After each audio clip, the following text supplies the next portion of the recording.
Kristi Noem.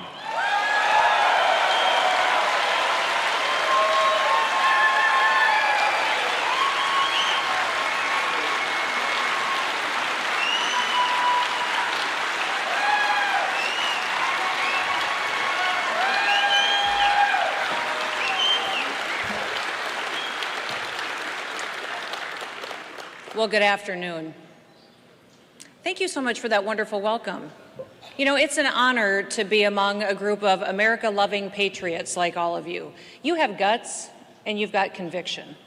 You know, it's inspiring to look out on a crowd like this. When I was walking around the hall earlier today, I saw families, I saw parents and grandparents, young women, professionals, teenagers, hunters and sportsmen, members of law enforcement. NRA members come from every single walk of life, every race, every creed. And I am proud to be a lifetime NRA member and to stand with all of you.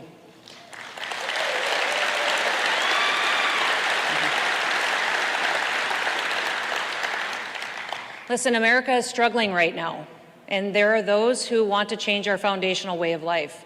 And then there are those of us who value the gift that we were given by the founders of this great republic. The test of time has proven that this greatest experiment in human history, called the United States of America, is truly the only government that guarantees an individual's liberties and freedoms. Now, our hearts are broken at the tragedy that we saw this week here in Texas. And as a mother and a grandmother, I can't even imagine what the families of those dear children and those teachers are going through. I hope that you are all lifting them up in prayer. And sadly, it's not the first time that we've experienced this type of grief. I think all of us here today and across the country never want to see anything like this ever happen again. But we have very many difficult questions that we have to answer today. This isn't the time for grandstanding. It's not the time for shouting or division. This is the time to be honest, to work together to protect the future for our children and our grandchildren. To truly decide where we are going as a country, we need to reflect on our history and look back at where we've been. Here are some of those questions. Why was the Second Amendment even created? Does it still hold value today? Why is it okay for some to have guns and others not? Why do we protect our banks, our stores, and celebrities with armed guards but not our children? Are they not truly our greatest treasure? Much, much more valuable than material things? If we limit the average citizen from having a firearm, will that keep those who choose to ignore the law from accessing one as well? Listen, I don't have all the answers for you today, but I do want to share with you why I believe the Second Amendment may be the most important of our Bill of Rights. Now, the Second Amendment is sacred to me and to our family. It always has been. And able to understand why it's so important to us, you need to know a little bit about me personally.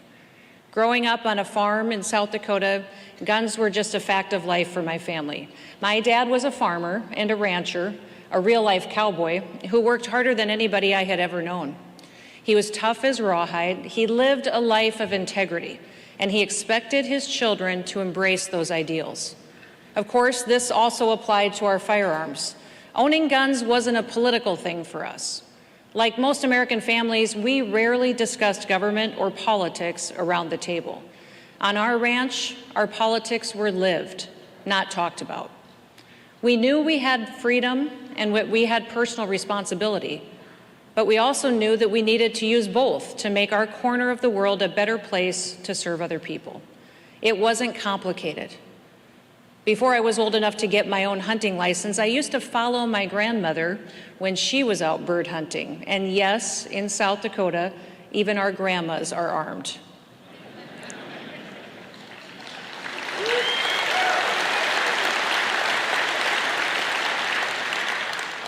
Now, my dad, he preferred big game hunting, and from a young age, my siblings and I, we went with him. We had guns hanging in the back window of every pickup. Our gun cabinet was proudly displayed in our living room. Firearms were woven into the fabric of our day. We grew up educated about guns and hunting. And as much as I love hunting, The Second Amendment isn't about any of that. The Second Amendment is about deterrence. It's about ensuring government respects the rights and the liberty of citizens. A well-regulated militia being necessary to the security of a free state, the right of the people to keep and bear arms shall not be infringed.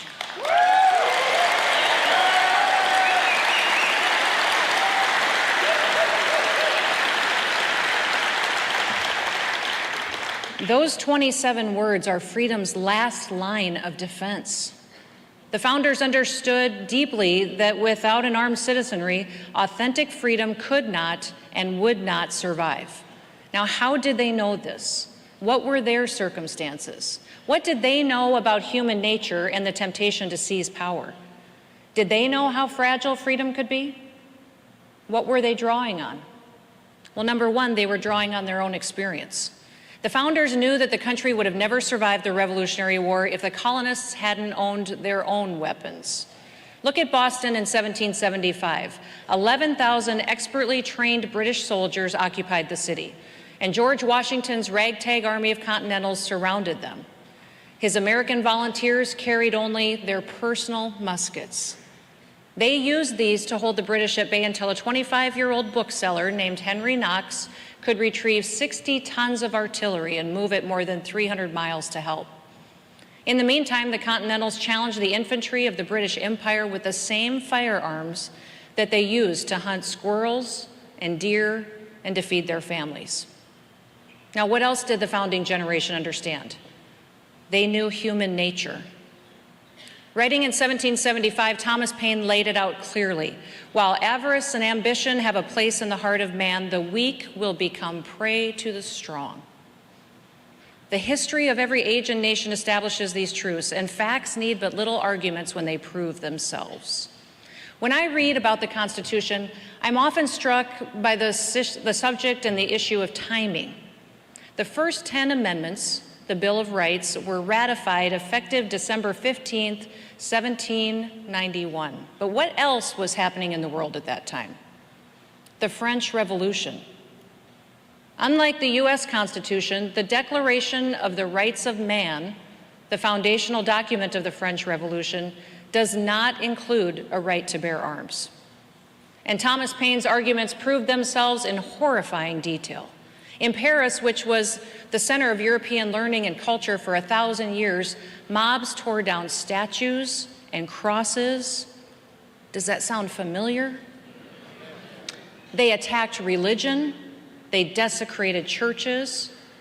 The mob consumed French society until a dictator could arise from all the chaos. Our founding fathers were watching these horrors take place elsewhere in the world. One Pennsylvania delegate to the Constitutional Convention wrote the following to the Philadelphia Federal Gazette in 1789. He wrote, "Civil rulers may attempt to tyrannize, and the military forces which must be occasionally raised to defend our country might pervert their power to the injury of their fellow citizens." Does this mean that at the time the Constitution was ratified, the founders might have been worried about a corrupt American government using the military to crush the rights of regular citizens? It sure sounds that way, doesn't it? So let's talk about the cities with the most restrictive gun control laws. When 30 people are shot over a weekend in Chicago, we get nothing but silence from Joe Biden and the media. When gang members kill innocent children in Baltimore or Cleveland, they might give it a passing mention on the local news. But when a deranged, mentally unstable murderer who fits the left's political narrative kills innocent children and people, the media seizes the opportunity to paint millions of law-abiding gun owners and you and me as barbarians, monsters. People like Chuck Schumer and Nancy Pelosi instantly start calling for more gun laws that wouldn't have made any difference in stopping the shooter. They use the tragic situation to push their agenda, and it is all about control. And it is garbage. I'm not buying it for a second, and you shouldn't either.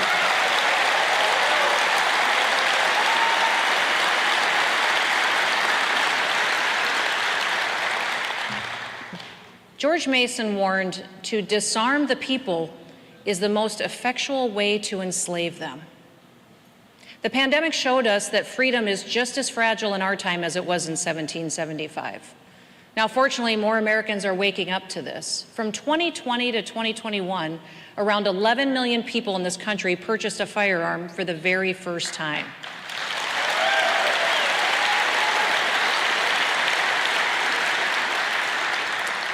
About half of them were women.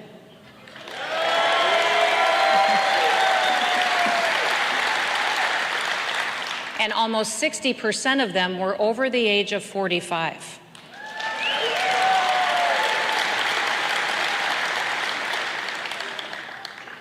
I believe the number one reason was because of fear of civil unrest and to protect themselves and their families. We have seen the same type of radical mob mentality taking place on the streets of American cities that swept Paris in the 1790s. Woke mobs are tearing down statues, and it doesn't matter who they are of. Our founding fathers, Catholic missionaries, they even wanted to come after Mount Rushmore. Well, not on my watch.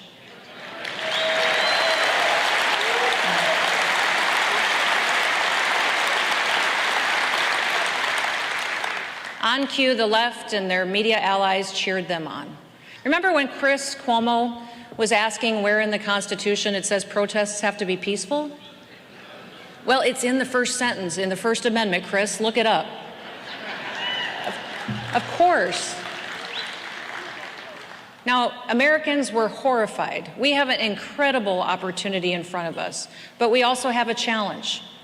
We need to find, educate, and persuade these Americans of why the Second Amendment is so vitally important. I mentioned that I grew up surrounded by guns on a farm and a ranch, but it was only later that I learned firearms have an essential role in sustaining our political freedom here at home. And we need to help others understand that role too. We need to be smart in how we reach out to them. We should anchor ourselves in history and our present-day trials. Just saying, oh, the founders said this, so we should do it too, is just not good enough. They need to know why. The enemies of freedom have always tried to disarm patriots, which is why we have to engage today. We know this isn't something new in human history, and because of that, we can anticipate the challenges. We need to act with confidence and with courage. We need to take action. Now, the very first bill that I signed upon taking office as governor in 2018 was constitutional carry. Not only did I sign the bill, I held a signing ceremony in the rotunda of the Capitol to demonstrate the importance of the legislation.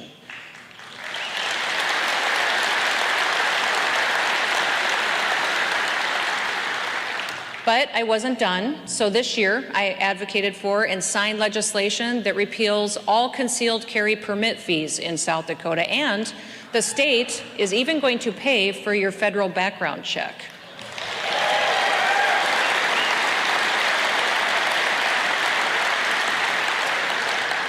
It will not cost you a penny to exercise your Second Amendment constitutional rights in South Dakota.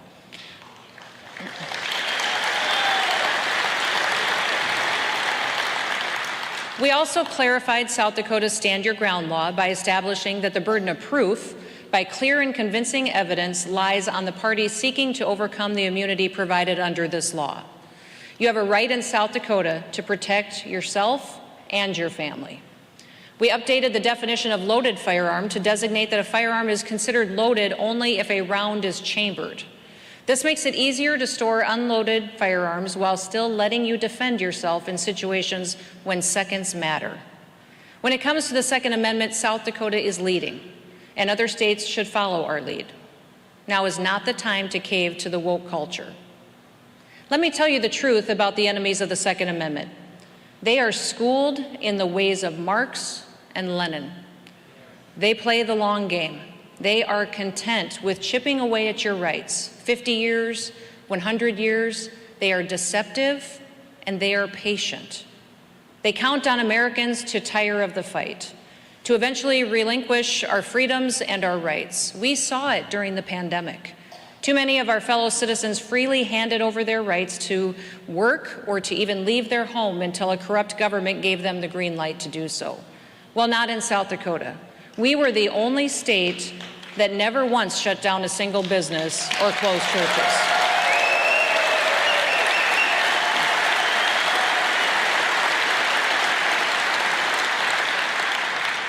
Our children came through the pandemic with the least amount of learning loss of any in the country, and we are leading the country in educational outcomes. We gave our citizens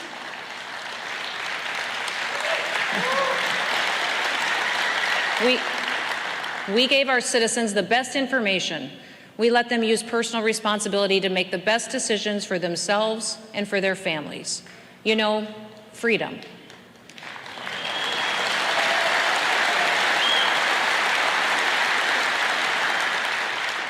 I clearly told the people of South Dakota what I was doing to solve the problem. My friends could see it, and so could my opponents. And that's what this community must do now. We need to be very clear about what the Second Amendment is really about and why we advocate for it. This position is not going to make you popular with the liberals who want to restrict your freedom. They will attack you. We see it every single day. I get attacked every day in the media. I have two things to say about that. First, you get the most flack when you're over the target. If they're attacking you, it's because you're doing something effective that scares them. So keep it up.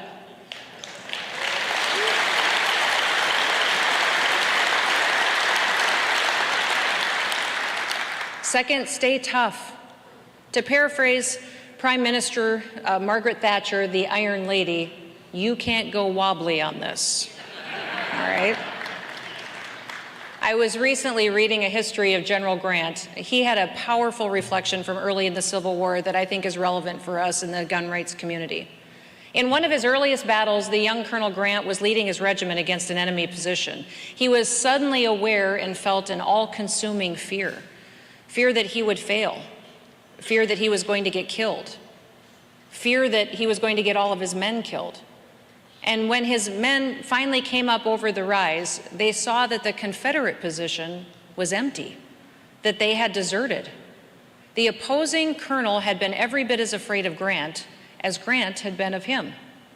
He didn't have the stomach for the battle, so he had turned tail and he had ran. Here's what Grant wrote of that event. From that event to the close of the war, I never once experienced trepidation upon confronting an enemy again. Though I always felt more or less anxiety, I never forgot that he had as much reason to fear my forces as I had of his. The left likes to appear monolithic, unstoppable, but it's not. And what's more, the left is afraid of the NRA.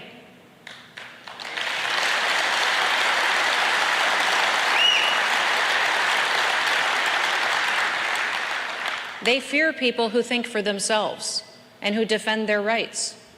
There are so many people out there that are counting on us to help them defend their right. So don't back down. Now is not the time to quit. Now would be the worst time to quit. Now is when we double down.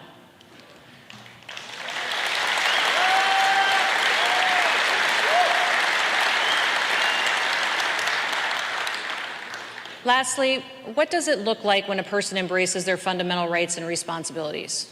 I think it's clear that they become more free. They become more capable, more independent, more powerful, more free. We are all called to live courageously in the battlefield of our daily lives. Our workplaces, our communities, our homes, our country needs it. No weak-willed or half measures will save us from the relentless and the unhinged radicals that we are facing today. So we double down. This fight is much bigger than the people in this room. The consequences of our actions will affect all future generations of Americans. Do you want your children to have the same freedom that we've been blessed with? Do you want your grandchildren to understand and to know and experience liberty? Then we must protect the Second Amendment. It is an honor.